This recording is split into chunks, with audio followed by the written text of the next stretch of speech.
Of કોમર્સમાં પદવીદાન સમારંભનું આયોજન કરવામાં આવ્યું, જ્યાં નાયબ મુખ્યમંત્રી હર્ષ સંઘવીએ મીઠી ટકોર કરી છે। નવનિયુક્ત પ્રમુખ અશોક જીરાવાડા પર સંઘવીની મીઠી ટકોર। અશોકભાઈ જન્મથી અત્યાર સુધી આંદોલનકારી રહ્યા।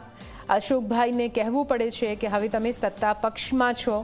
અશોક જીરાવાડા અગાઉ કોંગ્રેસમાં હતા, એટલે સંઘવીની આ મીઠી ટકોર તેમના માટે હતી। અશોક જીરાવાડાને હર્ષ સંઘવીની સલાહ, વડથી કામ કરજો અને વેપારના હિતમાં કામ લેજો। દક્ષિણ ગુજરાતના ઉદ્યોગકારોની વાત લઈ સરકાર પાસે કામ લેજો।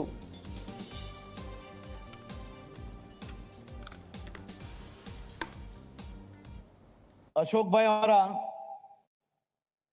એમના જન્મથી હમણાં સુધી આંદોલનકારી થયા છે। ઘણી વાર એમને કેવું પડે કે હવે ભાઈ તમે સત્તા પક્ષમાં છો, હવે આંદોલનમાં નહીં, એમને પાછળથી આવીને આપશો તોય કરી આપતો। પણ હું અશોકભાઈને આજે શુભકામનાઓ આપતા આપતા ઉપમુખ્યમંત્રી તરીકે એમ કહું, સંકલન કરીને કામ કરાવી જજો।